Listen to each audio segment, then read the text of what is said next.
temperature here today is 21 degrees Celsius. See how cool it is. And I'll be here for the next 3 days to pray in Masjid Nabawi and also visit some heritage sites in Medina, home of the Prophet. This is Masjid Nabawi and this is the female entrance. Assalamualaikum warahmatullahi.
Masjid Nabawi, also known as the Prophet's Mosque, is one of the holiest sites in Islam. It is situated in Medina, Saudi Arabia. Initially built by the Prophet Muhammad, it's where he lived, preached, and was buried. Over time, it underwent various expansions and renovations, becoming an architectural marvel. Masjid Nabawi holds profound significance, especially with the Islamic world. It is the second holiest site in Islam after the Masjid al-Haram in Mecca. For Muslims, it is a revered place where prayers hold special merit, and visiting it is considered a highly spiritual and rewarding act. It stands as a testament to the life and teachings of Prophet Muhammad. It was initially built by him and serves as a historical site, showcasing the early Islamic era and the Prophet's life in Medina. Millions of Muslims from all corners of the world visit the Masjid Nabawi annually, especially during Hajj and Umrah seasons. I personally feel that Masjid Nabawi is a spiritual center where Muslims find solace, pray, seek blessings, and connect with their faith. The atmosphere inside the mosque is one of tranquility and spirituality.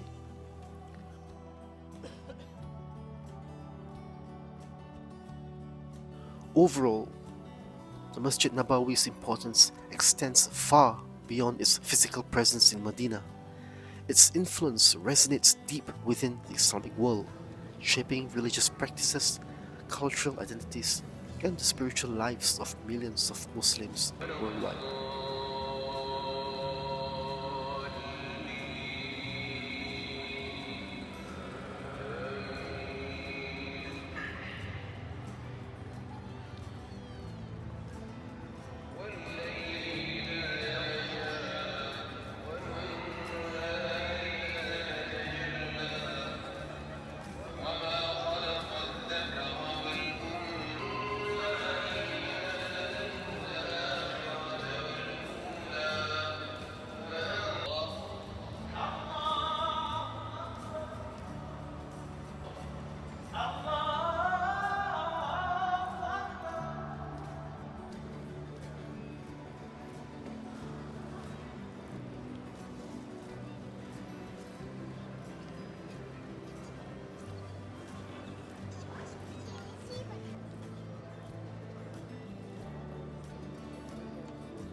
Al-Harqat itu pokok yang berduri tu.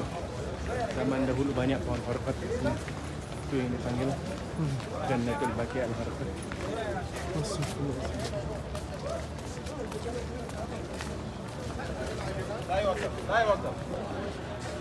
This is Prophet Muhammad's family, keluarga Nabi.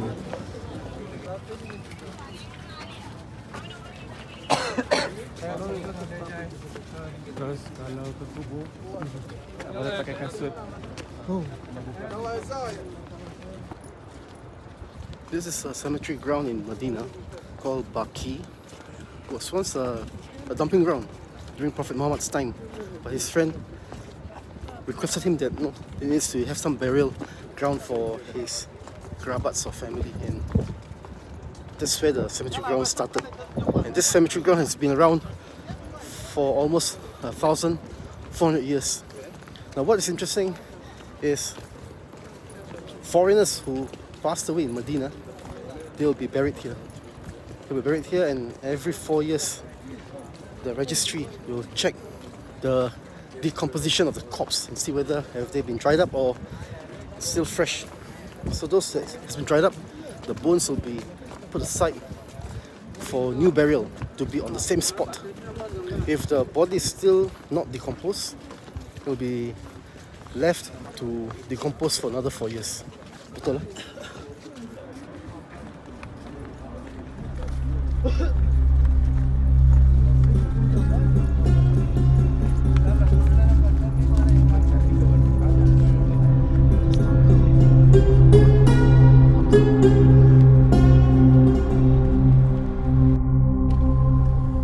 Pilgrims, during their visit to the Prophet's mosque, are keen to visit the Raudah, a place located between the Prophet and Aisha's house and between the Prophet's mimbar.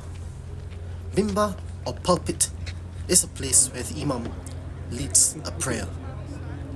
Between my house and my pulpit lies a garden from the gardens of paradise, says a hadith from Bukhari.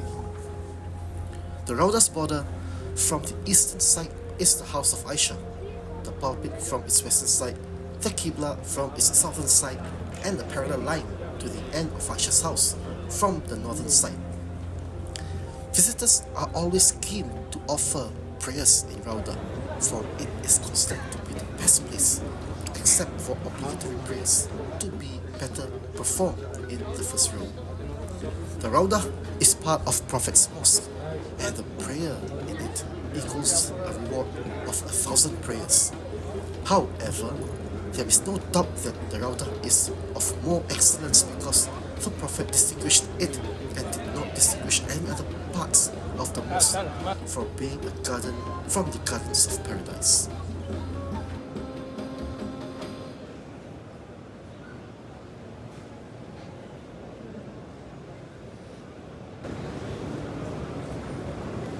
This is the original pillar of Masjid Raudah.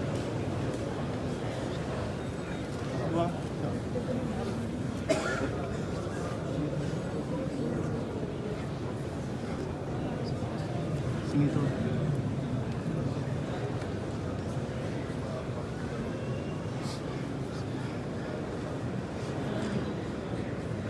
Sini mimbar. Mimbar. Kata Nabi ma baina baiti wa mimbar, itu antara rumahku dan mimbar ini taman batasan. Taman syurga tu. Oh, tengah-tengah ni. Oh, so. Jadi rumah dia di sana. Rumah tu. Oh, tembok tu.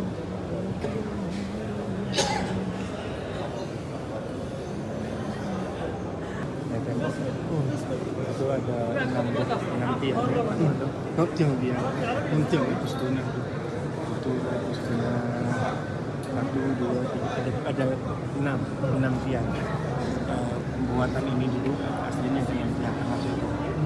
Sarirah. Itu Sarirah itu Nabi selalu lepas situ. Kalau sembahyang itu berbaca.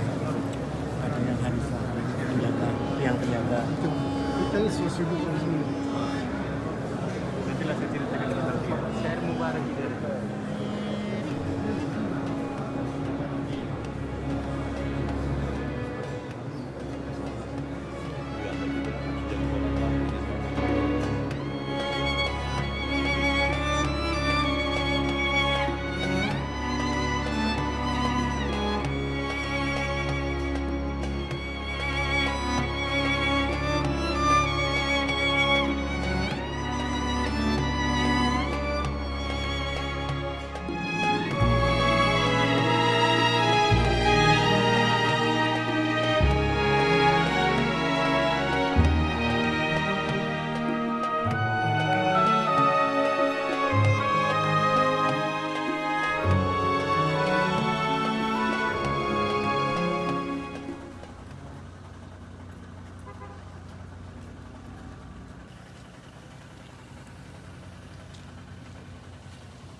Dia pusing, dia bantai di sini.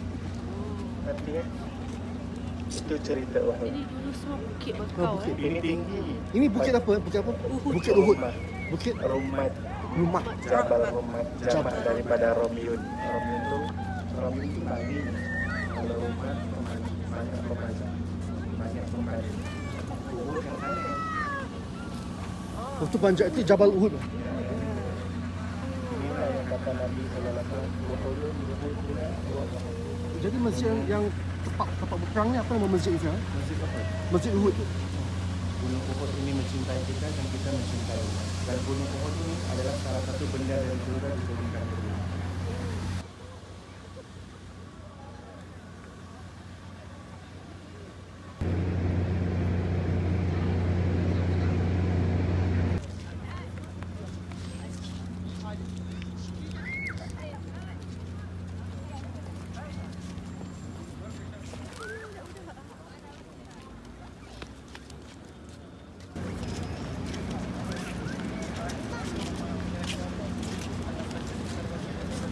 Nabi katakan di akhir zaman nanti ada satu istana putih yang mana istana putih itu akan ditempati oleh Dajjal laknatullah alaihi.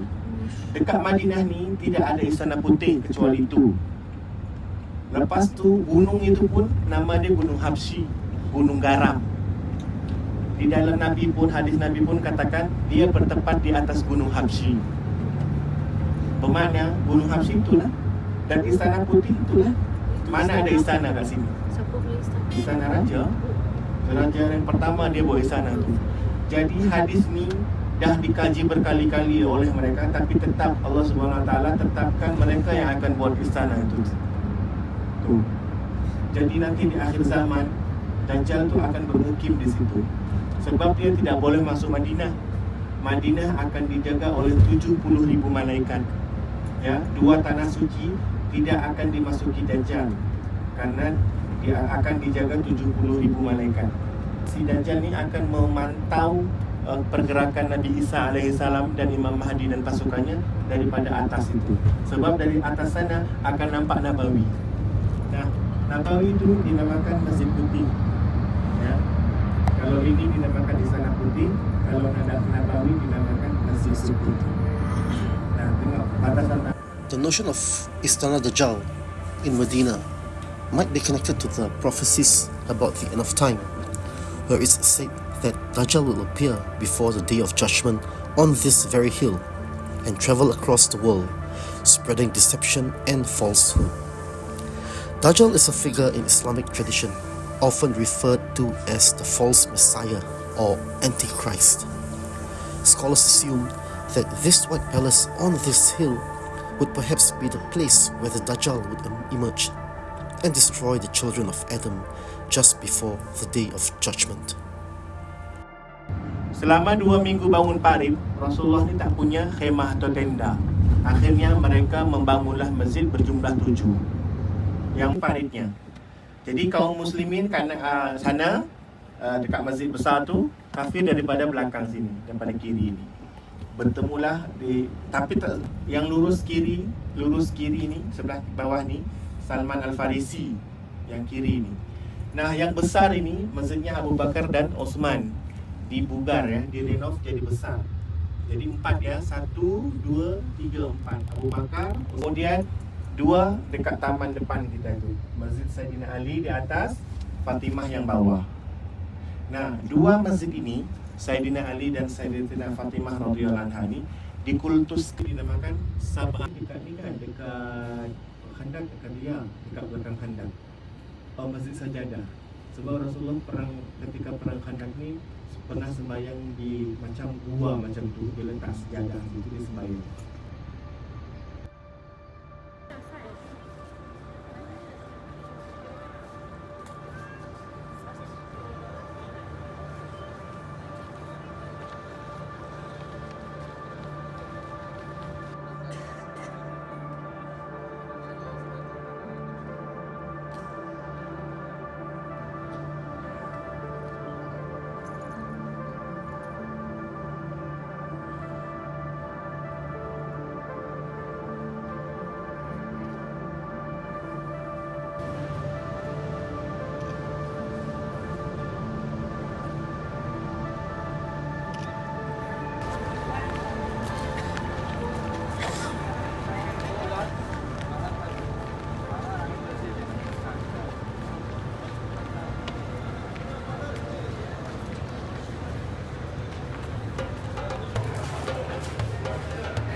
here for my Salat Jumaat, I was told that I've got to be in this mosque 10:30 before they close the gates out there for us to pray in this praying hall. So this place actually holds up to 500,000 congregants at one time.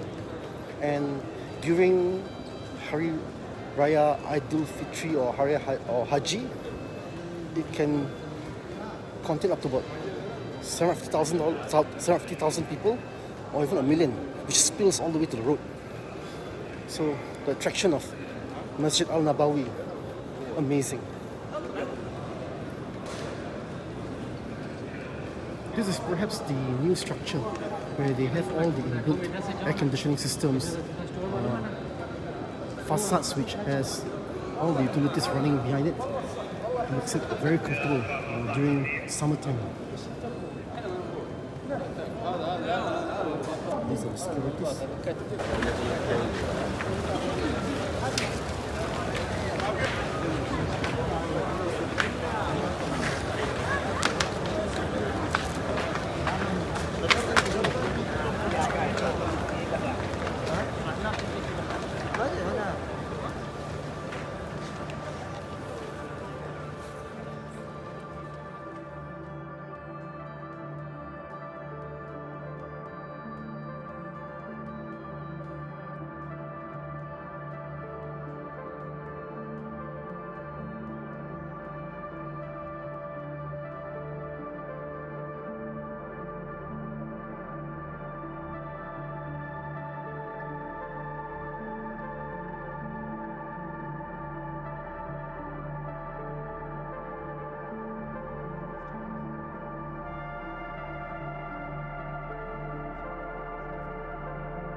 The excitement and blessed feeling I have in Medina is similar to that of Mecca, but there are some elements of differences that I could feel when I am here.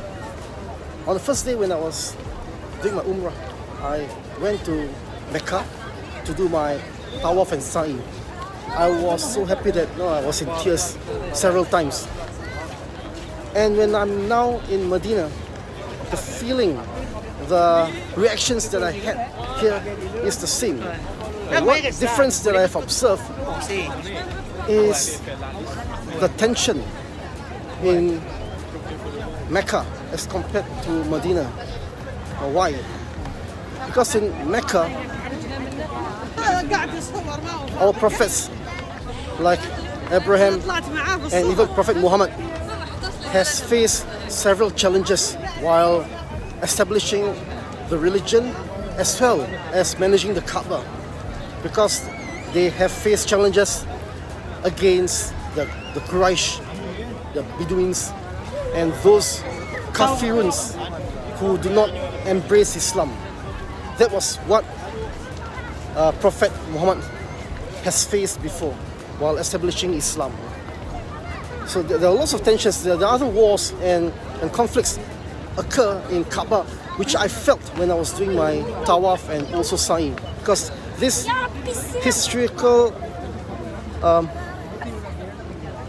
historical information dwells in my head. So that actually made me feel what they have experienced before. Of course, what they've experienced is much more than what I've read and heard. Now, in Medina, things are a bit different, because when Prophet Muhammad was looking for a new place to build his mosque, he came to Kuba. After that, he came to Medina. So he set up his mosque here, and there was virtually no wall in Medina. Okay, Medina was an old town where they had tradings before, and Prophet Muhammad knew this place where he could find the opportunity to spread Islam peacefully, and that was when he built this mosque today, which is actually behind me. So this mosque became the epicenter for him to spread Islam and also the teachings and culture of being a good Muslim. And there are lots of peace here in Medina. That's my personal feeling. I would just want to say that I find lots of peace here in Medina as compared to Mecca. But both has given me a very deep spiritual impact that makes me want to come here again and again in the future.